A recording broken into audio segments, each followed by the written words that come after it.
The Trump administration is flooding the zone, not just with information, but we're now learning the plan is to flood the zone with ICE immigration officers in Democratic cities across the country.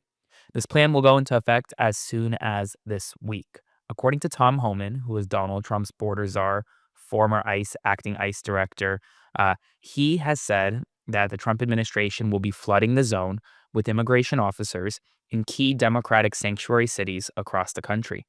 These cities include places like Chicago, Portland, Seattle, Los Angeles, and potentially elsewhere. And this is starting now.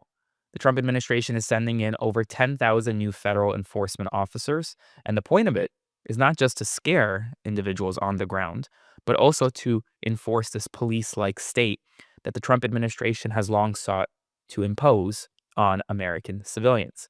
This does not include the imposition or deployment of the National Guard.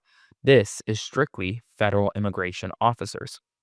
The National Guard is separate and apart from that, but we do expect the National Guard to also be deployed to a number of these cities, including Chicago, in the coming weeks. But let me just put it to you in this way.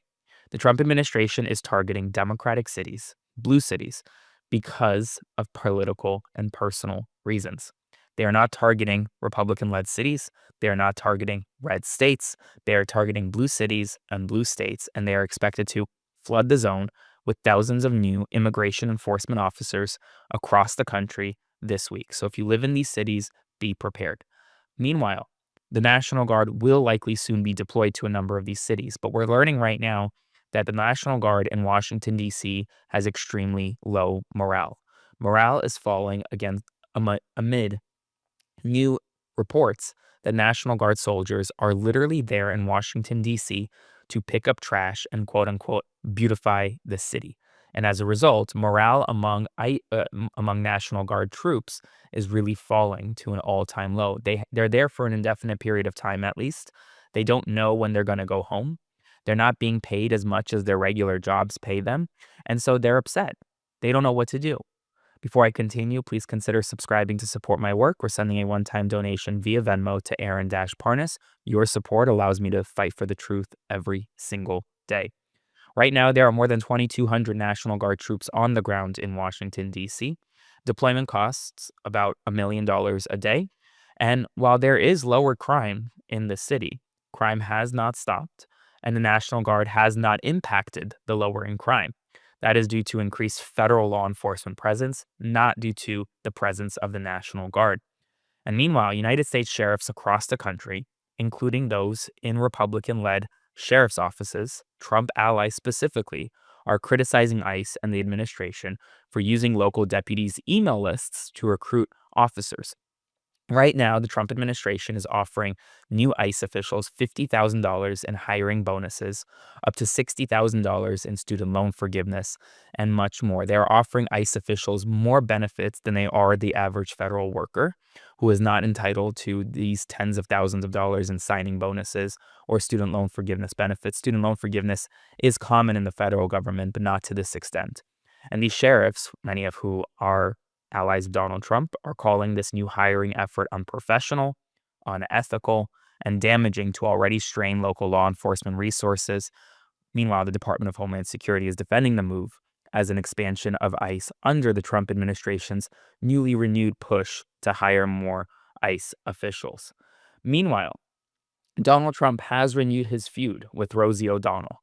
Every time the Epstein files become front and center, Trump tries to pivot to Rosie O'Donnell. And once again, he's suggesting that he may strip this American citizen of her citizenship. He cannot do that. There are extremely limited cases in which an American citizenship can be revoked. Those are cases of fraud. Trump does not have the basis to revoke Rosie O'Donnell's citizenship. But what he is doing is trying to distract the public, flood the zone with information this time, from the Epstein files. He doesn't want people talking about the Epstein files. And with this post, he posted a very unflattering image of Rosie O'Donnell, and Governor Gavin Newsom of California clapped back, punched back, and essentially said, posted his own bad image of Donald Trump looking extremely old and frail on his Governor Newsom press office in an effort to troll the Trump administration. The economy is showing some signs of slowing down.